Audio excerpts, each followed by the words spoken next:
Pemerintah memperketat pengawasan harga pangan untuk mengantisipasi dampak El Nino. Fokus pengawasan diarahkan pada komoditas strategis termasuk kedelai yang sensitif terhadap gangguan pasokan global.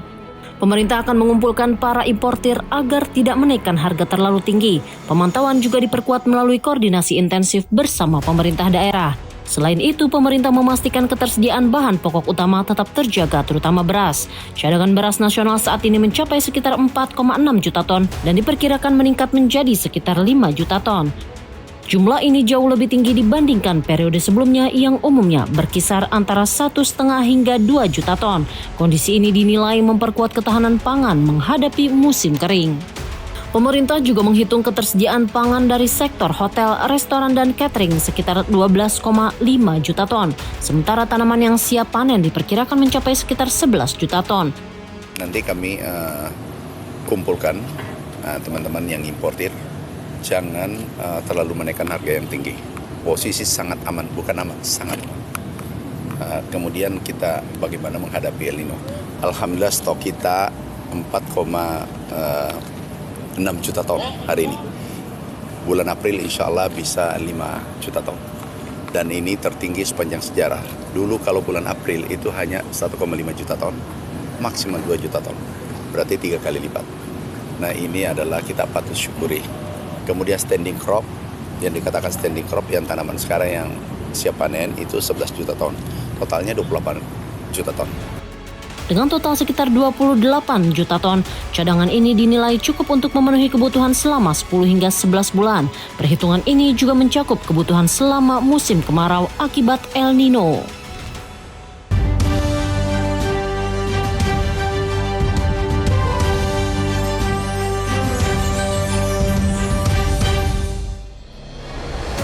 Halo, apa kabar pemirsa? Senang sekali Jendela Istana dapat kembali hadir menemani waktu istirahat Anda.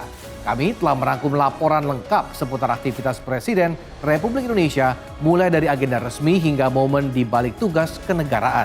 Bersama saya Samuel Purba, langsung saja inilah Jendela Istana selengkapnya.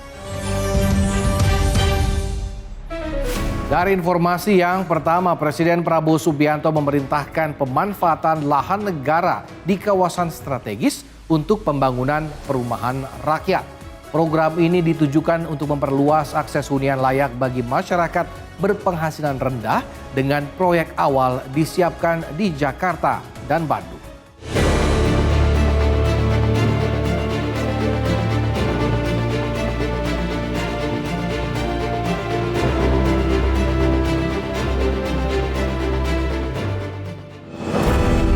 Pemerintah membuka pemanfaatan kawasan strategis untuk pembangunan perumahan rakyat sebagai upaya memperluas akses hunian layak bagi masyarakat berpenghasilan rendah.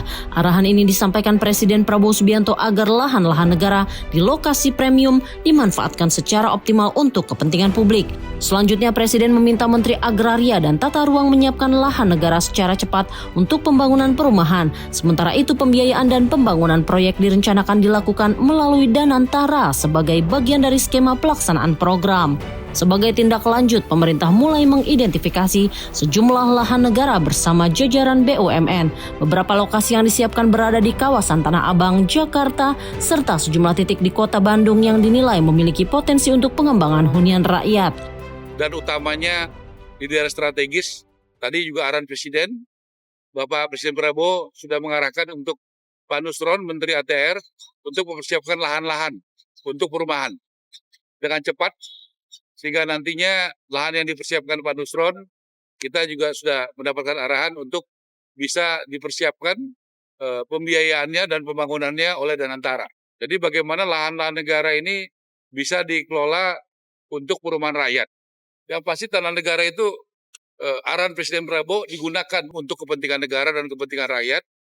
Kalau yang di Senen itu akan jadi 15 Juni, berarti 2 bulan lagi, 15 Juni 2026.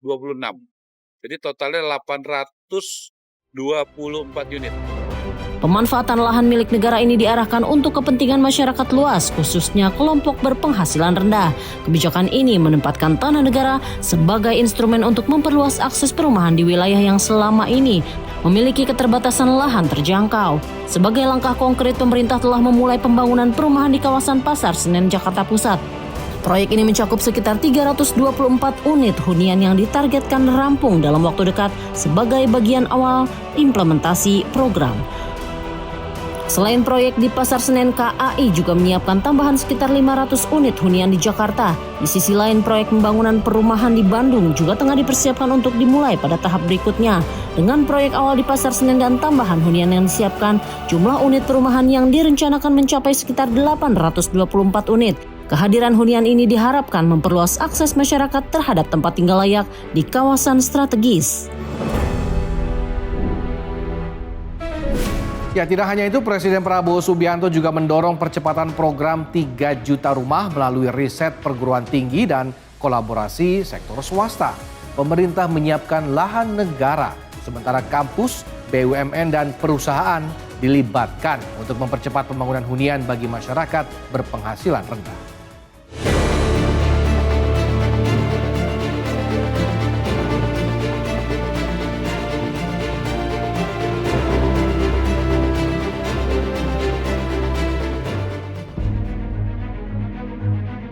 Pemerintah mempercepat realisasi program 3 juta rumah dengan melibatkan berbagai pihak termasuk perguruan tinggi dan sektor swasta. Langkah ini diarahkan untuk memperluas akses hunian bagi masyarakat berpenghasilan rendah sekaligus memperkuat perencanaan pembangunan perumahan nasional.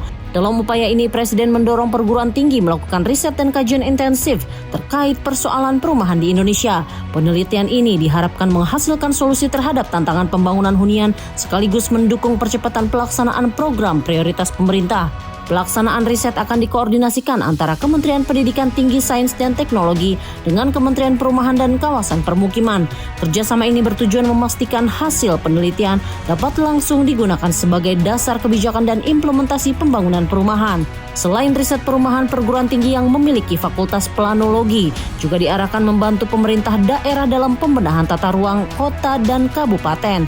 Keterlibatan mahasiswa dan akademisi diharapkan menciptakan wilayah yang lebih tertata, berkelanjutan serta menjadi ruang praktik bagi dunia pendidikan. Di sisi lain, pemerintah juga mempercepat pembangunan hunian dengan menggandeng sektor swasta melalui skema gotong royong. Kolaborasi lintas sektor ini mencakup pembiayaan dan pembangunan agar penyediaan rumah rakyat dapat berjalan lebih cepat dan menjangkau lebih banyak masyarakat. Sebagai bagian dari implementasi, pemerintah memprioritaskan pemanfaatan aset negara di lokasi strategis termasuk lahan milik BUMN. Salah satu opsi yang disiapkan adalah penggunaan lahan di sekitar jalur kereta api milik PT KAI untuk pembangunan hunian masyarakat. Dalam skema kolaborasi ini, sektor swasta turut berpartisipasi melalui program tanggung jawab sosial perusahaan. Salah satu perusahaan menyatakan komitmen membangun sekitar 1.000 unit rumah susun sebagai bagian dari dukungan terhadap program perumahan rakyat. Melalui mekanisme kerjasama ini, pemerintah bertanggung jawab menyiapkan lahan, sementara pihak swasta melakukan pembangunan. Setelah selesai, hunian ini akan diserahkan kepada negara untuk dimanfaatkan bagi masyarakat berpenghasilan rendah. Kolaborasi antara pemerintah, BUMN, swasta, dan lembaga lainnya menjadi strategi untuk mempercepat pembangunan perumahan secara masif. Pendanaan berasal dari berbagai sumber termasuk APBN, dukungan lembaga pembiayaan, serta partisipasi perusahaan, sehingga program rumah rakyat dapat berjalan lebih cepat dan berkelanjutan. Penerimaan pajak tumbuh signifikan dorong pendapatan negara. Kami akan kembali dengan informasinya usai jeda. Jangan kemana-mana.